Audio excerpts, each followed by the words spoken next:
és el moment d'obrir la finestra, és el moment de viure natural aquí a Tarda de Ràdio. Esther Casanovas, què tal? Bona tarda. Hola, bona tarda. Carles Batlelló, bona tarda. Molt bé, què tal? Bona tarda. Tot preparat? Sí, home, de moment jo crec que sí, no? No digui Carles Batlelló, digui el horticultor autosuficiente. M'he guanyat aquesta etiqueta a la ràdio. Sí, és un llibre molt, molt interessant, a més. El coneixes tu? Sí. El tinc. El tens? Doncs el recomano a qualsevol que vulgui iniciar-se amb l'hort, perquè és molt interessant. I a més molt senzillet, explica les coses d'una manera molt entenedora. Sí. Molt entenedora.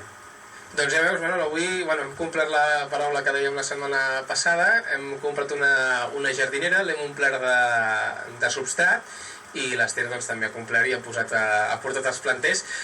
Avui farem la primera plantada, per dir-ho d'alguna manera. Ester, perquè la gent ens comenci a saber exactament què és el que farem, quines espècies hem portat aquesta setmana? Doncs mira, jo, com que no sabia com era de grau la jardinera que portaries, he comprat una escarola, he comprat un enciam i he portat també 4 espinacs. Molt bé. Jo sóc una gran defensora dels espinacs crusos a l'amanida, més que no pas bullits, que em sembla que hi ha molt poca gent que els agradi. En canvi, a l'amanida estan molt bons. I el fet de bullir-los fa que perdin propietats o no?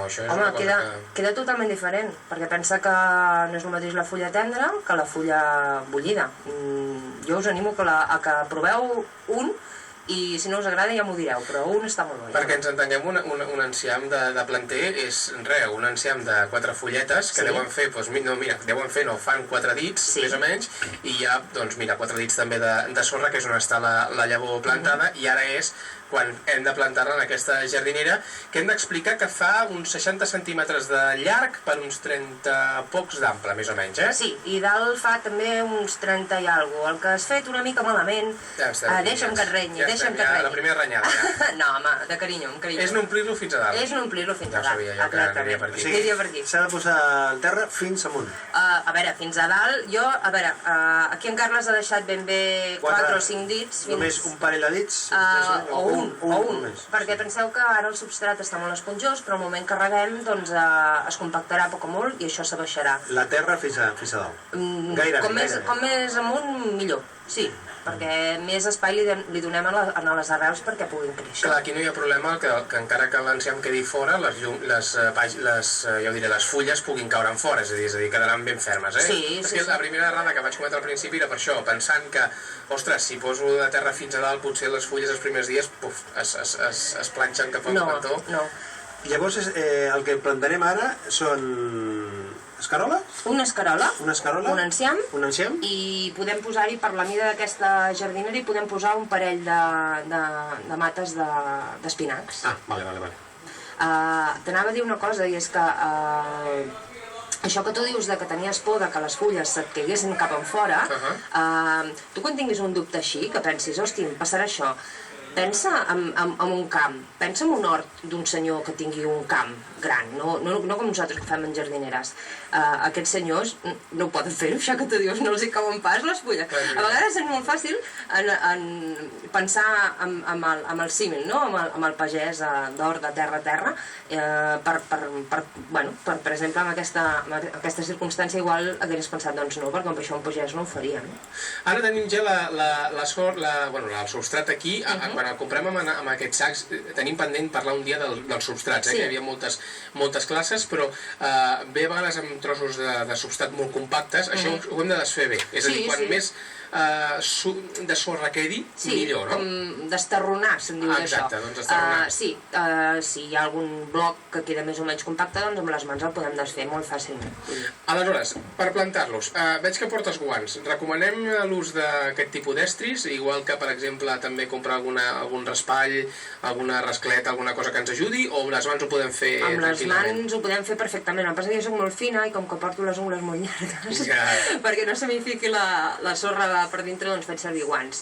Si m'haig de fer la manicura, el mateix dia no me'ls poso, perquè m'agrada molt tocar la terra, però no és el cas. Guants de pintor, per exemple, eh? Sí, aquests són de pintor. O d'aquests de làtex amb els que fem la neteja de casa? Sí, qualsevol dels de jardineria o els de rentar els plats, vull dir, qualsevol guant va bé. Aquest, el que té de bo és que, i els de jardineria també, és que són totalment impermeables per una banda, però per la resta de la mà transpira, llavors no et queden les mans, ara a l'hivern no, però a l'estiu que fa calor no et queden les mans tan recalentades, diguem, no? Tenim la jardinera plena de substrat. Tenim aquí també un sobre que ens arriba del Consorci per la Gestió de Residus del Vallès Occidental, d'adob. Però em comentaves, sí que el podem usar, però no quan plantem el substrat, perquè és quan és més ric de propietats. Ens hauríem d'esperar una mica. Ens esperarem una mica perquè aquest substrat que has portat amb la jardinera és nou, s'entén que ja té prou aliment per a aquestes plantes durant 15 dies aproximadament, o 3 setmanes, i en tot cas el que farem serà, a partir de llavors, començar a adobar-lo utilitzant aquest mateix compost que us han fet arribar. Si entrem al Facebook de Tarda Ràdio, ja està posada la foto de l'Ester Casanovas i el Carles Martellou, precisament amb el tema de l'escalona, dels espinacs. Molt bé, molt bé. Et sembla bé que plantem alguna? També tenim o no? Va, vinga, anem a plantar. Espera, deslligo aquest micròfon. I ara, vulguis o no, així podem explicar com ho va fent l'Ester, d'acord? Això és la retransmissió en directe de la plantada dels espinacs, l'amanida, no? Sí. Mireu, jo el que recomano és que no planteu massa a prop del que són les parets del test o de la jardinera, sinó que ho feu una miqueta endintre. Llavors, perquè us feu una idea, en aquest cas, a 4 dits aproximadament d'una banda i 4 d'una altra, doncs em fico els dits a dins, faig una mica l'espai i introdueixo el planter. Senzillament el que faig ara és acompanyar, o sigui, posar la terra al voltant. Home, és que això tothom sap com es planta una planta, no? Sí, però per exemple, una errada que s'acostuma a cometre per la gent amb la que ja començo a parlar d'aquestes coses és que volem pressionar molt la terra. És a dir, que tu quan poses el planter de l'enciam vols com pressionar-ho perquè quedi ben subjecte. Això tampoc, no? No, a veure, hem de pensar... Mira, esclar, la gent ara això difícilment ho pot veure, però el que són les arrels, el que es veu a la terra del que és el planter, es veu que està ple d'arrels, vull dir, aquestes arrels han anat creixent sobre si mateixes per manca d'espai. Com més esponjós ho deixem al voltant, sempre serà més fàcil per aquestes arrels ara començar a créixer en aquest substrat que hem preparat. No cal apretar-ho exageradament, ja veus que només ho acompanyo una mica i ho pressiono una mica perquè quedi posat. El que he fet ha sigut posar-ne una en diagonal, una a cada punta, perquè d'aquesta manera és com estan més allunyades, en aquest cas, en aquesta jardinera, les dues plantes, i en tot cas el que podem fer és en el mig... Perquè el fet que els dos enciams estiguin junts és contraproduent en aquest cas, o és millor només pel fet de la comoditat que un enciam estigui a una banda i fent diagonal cap a l'altra, doncs plantar l'altre enciam? A veure, com més juntes estiguin les plantes, en principi més es barallaran entre elles pels nutrients. Aleshores, hem de pensar una mica en això, que no siguin plantes de la mateixa família, si ho són, en la mateixa jardinera, el que podríem fer seria separar-les al màxim com he fet jo. És a dir, pregunta, si tenim en una jardinera enciams i cebes, seria bo que els enciams els poséssim a les dues bandes i les cebes al mig? És a dir, que poséssim una miqueta de terra pel mig entre un i l'altre? I fins i tot alternant el que serien els enciams amb les cebes. Un enciam, una ceba, un enciam, una ceba, per exemple. Això és curiós, eh? I ara anem a posar els espinacs, no? Sí. Els espinacs els posaré doncs al mig, en aquest cas, de la jardinera, ben bé, un al costat de l'altre. En posarem dos, perquè n'he portat 5, però penso que 5 seran massa. En aquest cas sí que els enciams els podem posar més junts. Sí, a veure, si molt m'apretes podríem haver posat 2 enciams més, però et dono un consell, que fa molt temps m'ho va dir una amiga d'Eivissa, que també cultiva en un hort urbà, i ella em deia que menys és més, i és un consell molt savi. Quan comencem tendim molt a intentar plantar moltes plantes en aquelles jardineres, però potser no seria el més apropiat, per el que et deia abans, que entre elles competeixen pels nutrients. Aleshores, com més separades les tinguem, més ens creixerà, que al cap i a la fi és el que volem. És a dir, que el consell pràctic seria que una jardinera que fa 60 centímetres de llarg per 35 d'ample, i això que comentàvem, no? Uns també 35 de profunditat, poséssim unes 4 hortalisses, 4, 5, depenent de l'espècie, no? Sí, aquí hauríem pogut posar, per exemple, jo perquè he dut els espinacs, però hauríem pogut posar 3 enciams i, per exemple, 4 cebes, combinant-ho, però jo, per exemple, amb més de 3 enciams amb aquesta jardinera jo no els hi hauria posat. no els hagués posat. Tu sí que els tens a casa, oi? Sí, no, jo en tinc allà barallant-se. És una comunitat Jo tinc una comunitat de veïns a la jardinera, ja veuràs què dic. Doncs ara perquè potser és la primera vegada que els plantes, però la propera en recordo tant del que t'he dit, i en comptes de 5 o 6, em sembla que m'has dit abans que tenies, doncs, 5. Doncs en comptes de 5 intenta plantar-ne 3 només, i m'ho expliques? Ara la jardinera ja estaria més o menys preparada per poder-la posar en un lloc on, recordem, la setmana passada ho dèiem, hi toqui el màxim de sol possible. Un mínim de 6 hores seria el recomanable, o seria l'ideal, no?, perquè anés bé el creixement. Sí. Ja estaria tal qual l'hem deixat ara, l'únic que jo ara faria seria regar-la una mica i ja està. Tampoc hem d'inundar ara aquesta jardinera perquè la planta és molt petita i el que hem d'anar fent és anar incorporant més aigua en funció de com la planta vagi creixent. A l'aigua anem, que avui és el tema que volíem tocar aprofitant el tema aquest de la plantada. El tema del rec també és molt important, se'ls ha de donar aigua perquè puguin anar creixent. I comentàvem fora de micròfon, l'aigua de la pluja és molt bona, potser millor fins i tot que de l'aixeta, i amb les pluges que està caient aquests dies podem fer un exercici molt útil a l'hora d'aconseguir aigua per regar les plantes. Sí, esclar, cadascú sap a casa seva quines possibilitats té, no?, d'acumular aigua de la pluja, no? D'aprofitar. Sí, d'aprofitar-la. De recollir-la. Sí, el que passa que, esclar, no tothom, igual algú viu en un pis i els baixants del terrat d'aquell bloc de pisos doncs no els té a mà, no? Però igual sí que pot pujar i posar una galleda si hi ha un terrat. O bé, cadascú sap si té aquestes probabilitats. L'aigua de la pluja és la millor per regar. Si no és possible, doncs es recomana omplir unes galledes amb l'aigua de l'aixeta i deixar-les d'un dia per l'altre perquè s'evapori el clor. Però en aquest cas jo us volia parlar una mica del problema que podem tenir si per exemple continuen aquestes pluges que d'altra banda són molt necessàries perquè fa molt que no plou, però esclar, en el nostre cas ens pot fastidiar una mica si aquesta pluja és molt constant. És molt important que els recipients que fem servir d'una banda tinguin uns bons forats de drenatge, que tinguin foradets a sota. Mira, si em permets, faré així d'exercici. Ho mirem? Aquí, mira. Correcte. Aquests forats, mira, la bossa d'escombraries que hem posat a sota, es veu com ha deixat una miqueta de sorra de portar-ho amunt i avall, doncs aquests forats també són molt importants, no? Sí, són importantíssims perquè si no penseu que ara el que faríem seria que aquesta jardinera, si la posem a fora, doncs al balcó o en un pati, s'aniria omplint d'aigua i al final seria un contenidor d'aigua, si segueix plovent d'aquesta manera. Primer, això, que tingui un bon drenatge, i segon, la comoditat que tenim nosaltres respecte als pagesos de terra és que si aquestes pluges continuen durant molts dies, el que sempre podem fer és intentar cobrir aquesta jardinera amb un plàstic, podem fins i tot intentar arreserar-la una mica en algun lloc on no li caigui, perquè l'excés d'aigua també pot donar lloc a fongus. És la part lletja de l'hort. És a dir, es podria podrir una miqueta el substrat. No, el substrat no, fins i tot la planta. La planta també? Sí, i el problema que nosaltres tenim respecte als agricultors de terra és que ells tenen 500 enciams plantats i si se'ls fa malbé un, doncs tant se val.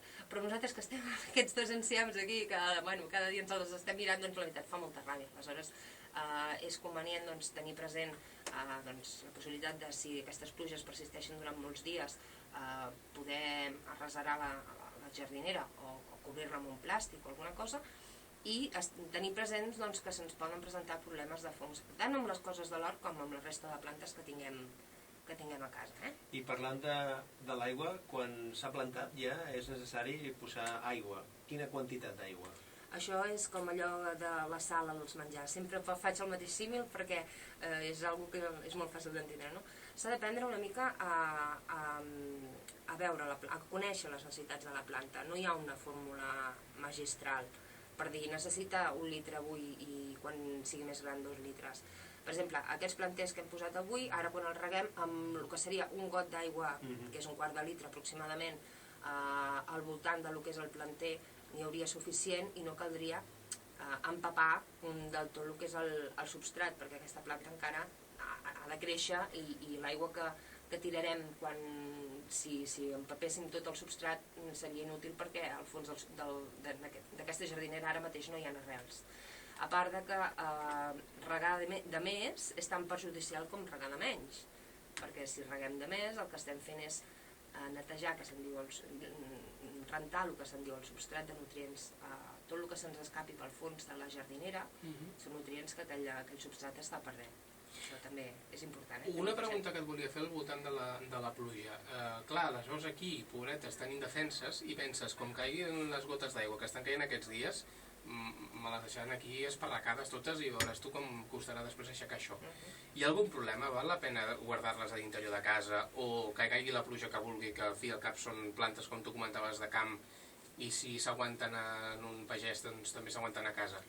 Sí, a veure, si se li aguanten un pagès se'ns aguantarà a nosaltres a casa. Jo no he ficat mai a dins de casa, mai, una jardinera, una torreta amb hortalisses. El que sí he fet ha sigut tapar-les amb un plàstic quan han sigut molts dies seguits els que ha anat plovent. Ara, no deixem de pensar això, vull dir, són plantes d'hort i si el que hem de fer és vigilar, per exemple, que en aquestes fulles no els hi surti una polseta de color blanc, que seria símptoma que hi han entrat fongs. A la planta o al terra, o al substrat? No, al substrat difícilment se li veuen canvis. Normalment el que ens indicarà que la planta té un problema són les fulles, és la part aèria que se'n diu de la planta. I en aquest cas, per exemple, un fong molt característic que en els rosers mateixos moltes vegades apareix, per humitat precisament, és un fong que el que fa és una capa blanca. Si agafem la fulla amb les mans i la toquem, notarem que fa com una polsina que amb els dits la podem enretirar. Com la caspa, vaja. Sí, bueno, sí. No, sí. Perquè ens entenguem, Sí, aleshores tenir present la possibilitat que hi hagin fongs si la pluja segueix, i bé, hi ha moltes maneres de controlar-los de manera ecològica. Una d'elles és el coure, i bé, us remeto que si teniu algun problema és més fàcil que agafeu una fulleta del que sigui i ho porteu en el viver o en el lloc on ho compreu normalment, perquè us diguin què és, més que no pas jo us ho expliqui, perquè és millor ensenyar sempre una fulleta. Doncs si et sembla bé anem a posar la jardinera on toca, que ja tenim el lloc del pati de la ràdio escollit per posar-la. I la pregunta del milió. Avui és dia 28 d'octubre. Veus el que tothom vol? Quan ens podrem menjar l'enciam? És el que... Vale, van tots bojos per saber-ho. Hosti, doncs, a veure... Dilluns que ve? No. Aquí has de pensar que ben bé fins d'aquí 3 setmanes... Què dius? 3 setmanes. Madre meva. Sí, home... S'ha de tenir paciència. S'ha de tenir paciència. 3 setmanes, final de mes, no? Final de novembre, més o menys. La darrera setmana, 20-24. Sí. Després de les eleccions. Sí. Les eleccions són el 20? Exacte. El que passa que no en menjaràs tot l'enciam. Acollirem unes quantes fulles d'una cosa i unes quantes de l'altra. I deixarem que la planta segueixi creixent. Recordeu que això us ho vaig explicar la setmana passada, que no cal arrencar tota la planta, sinó que podem senzillament agafar, agafarem 2 fulles de l'enciam o 3, 2 fulles de l'espinacs i unes quantes de l'escarola per fer manera.